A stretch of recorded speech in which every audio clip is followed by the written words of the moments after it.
Let's talk about you a little bit more, man. Your childhood and growing up for you. What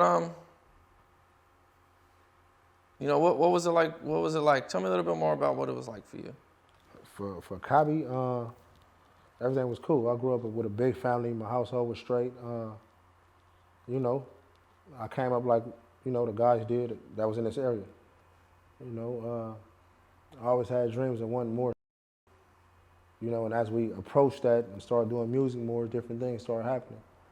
And, we started getting stores and building. You know what I'm saying? We're trying to build up the community. At what point, were you like, yo, man, I want to do something else with my life? Was that always the goal? I would say that probably wasn't always the goal. At certain points in your life, you ain't even thinking about goals. You just living in the moment and in the time. I started thinking about goals. Once we started taking this rap serious, different goals came because we started seeing different places and knowing that we can do different things. And it was just if we pursue this, it can work. And plus, this is what we love. This is what we like. So if we do this right here, you know what I'm saying, and it actually worked, that's the goal. That's the thing. You know what I'm saying? Because this is what we like doing. You know what I'm saying? And we always wanted to deal with dabble in fashion and food and barber shops and, you know what I'm saying? We want to dabble in real estate, everything you can. You know what I'm saying? To make, of course, for us to make money, but to also help out the people in this area. We had this store right here. We got the store in 2000. I want to say 18. We got this store in 2018. We started building within that first year, and hey, you standing in it. We got it done. You know what I'm saying? Within like the probably around the same month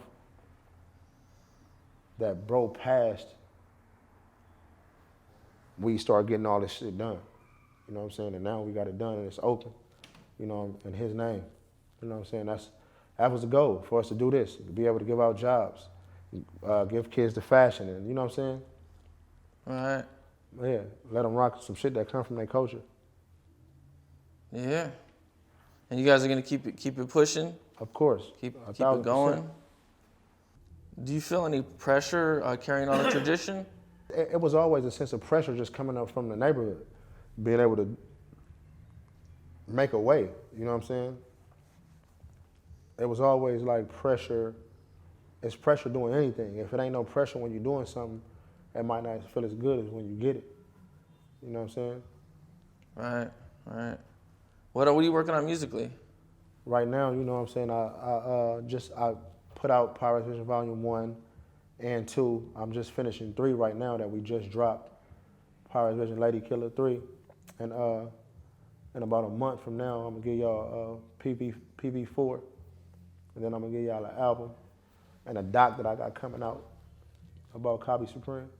Oh, you got a documentary coming out? Yeah. Okay. Can you tell me a little bit about it? What's it gonna? The doc basically gonna be based on me and my life and the triumph and us hustling to music to actually being on big stages and meeting different people. You know what I'm saying, in the game. You know what I'm saying? It's gonna be called 16. Okay, what's the 16 for? Because that's kind of like when I jumped off the porch to get in the game hard for real. Let's go back to the tours you guys went on. You guys, I believe you said you went on 3 tours with him? Yeah. What was the second tour you guys went on? The second tour was the Crenshaw tour.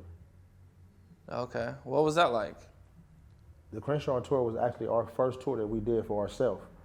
That it was strictly for All Money In, Nipsey Hussle, All Money In. You know what I'm saying? And I'm Cobby Supreme, I'm the guy that's always on stage with him. You know what I'm saying? I'm not the hype man, but that's my brother, so I'm a hype man for him. You know what I'm saying? Even while pursuing my own career at that. But we just had a vision to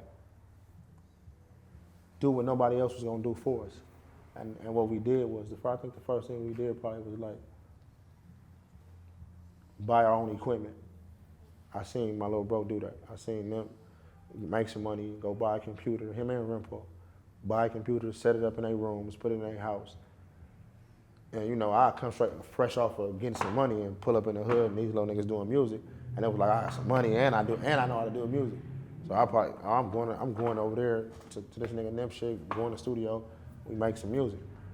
Like, you can probably hear me on some of the early Nim. If you trace back, you'll hear me on Bullets Ain't Got No Names.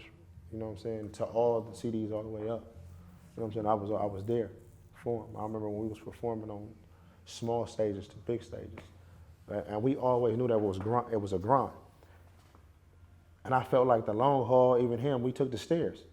We felt like the long haul was better, and we gonna fight through it. It wouldn't feel as good if it wasn't for like pain and shit happening. It wouldn't feel as real. You know what I'm saying? It's 1,000% real.